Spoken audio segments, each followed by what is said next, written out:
if you have 1x12 Shimano drivetrain, check this right now. The newer the bike, the worse it gets, because now there are three things that make it so easy to damage a couple of things here. You'll see what I'm talking about, and these will be very expensive, all right? So thing number one is that this is 1x12 drivetrain. The link to the video about the problems with this design is there in the description, so I'm not going to talk more about it. 1x12, really bad, especially for the low gearing. Number two is the thing you need to check right now, because this $6,000 or $7,000 bike came from the factory with this thing totally screwed. Let's see. Shimano doesn't need any tools, unlike SRAM, for you to know how low or high this guide pulley should be. And as you can see, the camera now is a little bit lower than the edge of the lowest gear tooth. This line for cassette with 51 teeth should be the same level as the longest teeth, because you see some teeth will be shorter, some teeth will be longer. Oh, you can see here, this one will be shorter, for example. So the longest tooth and this line should be in line. The camera is lower. I can tell you we have 5 millimeters difference between this line and this edge.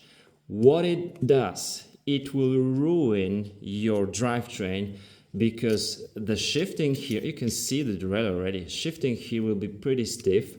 This bike came like this from the factory. The shop, the store that sold this bike to my customer, they did the initial, how do we call it, overhaul or something, you know, for the people to have the warranty on the bike. They did not look at this. This is so easy, and yet overlooked. Will do this to your bike because of the third thing.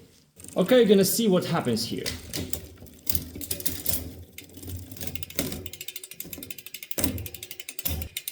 Let's stop right here. You can see now that the tooth of the guide pulley is fighting for this link, the outer link, with the tooth on this lower gear on the cassette. Why? Because we have too small distance here, and it's really logic that the further this wheel will be from our sprocket, the more flexibility we have on the chain. Here there is no flexibility, almost none.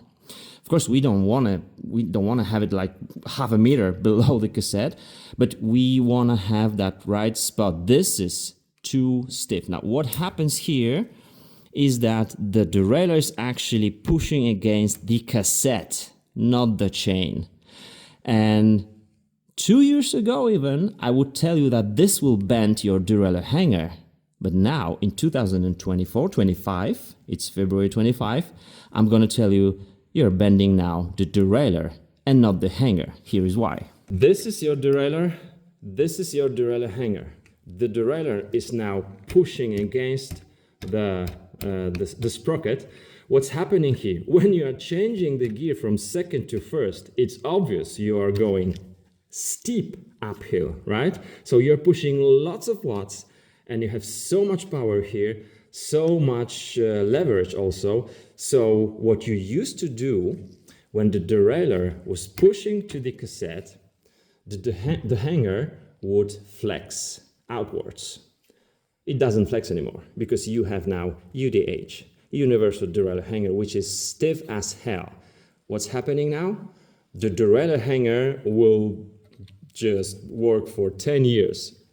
The derailleur itself must be replaced. So you actually stopped coming to my workshop with the hangers bent. You're coming with the derailleurs bent. The problem is I cannot see by my eye whether the derailleur is straight or bent, because 1x12 drivetrain have the derailleurs bent and twisted from factory. So that's the problem. Check out that line on your rear derailleur.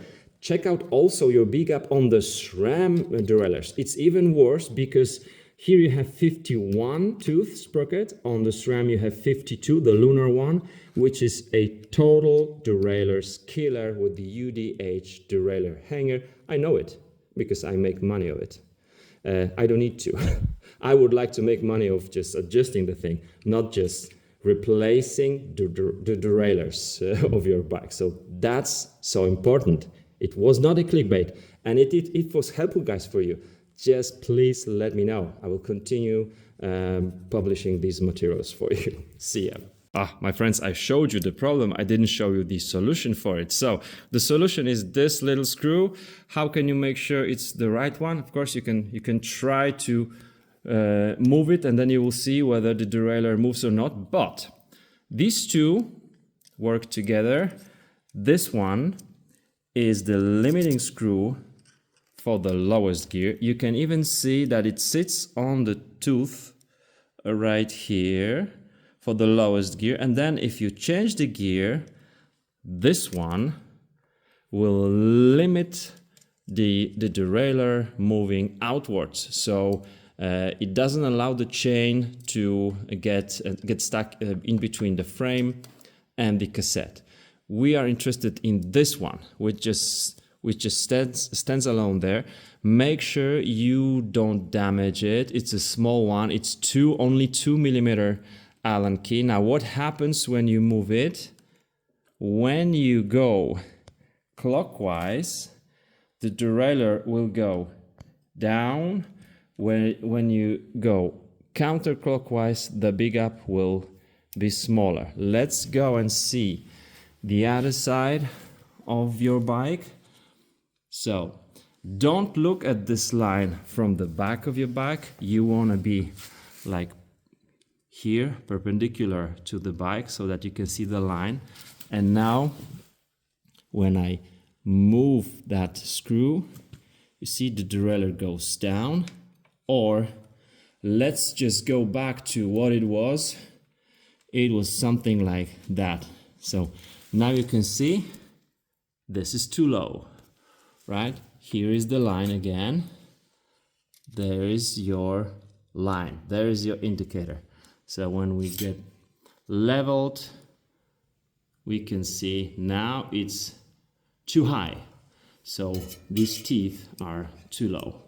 We need to level them up, and then it will work all right.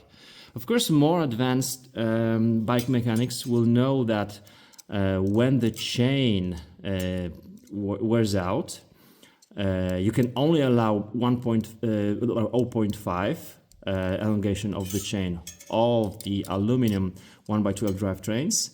But when it wears out, it becomes more flexible. Then you might want to change the big up ever so slightly by moving your guide pulley towards the cassette, right? So the more flexible the chain, the closer it would be, but it will be maybe 1 millimeter. It's just really little. So you change it then, and then you check the shifting. It cannot be stiff. If it's stiff, you're ruining your clients or your own bike or your own race. So this is it.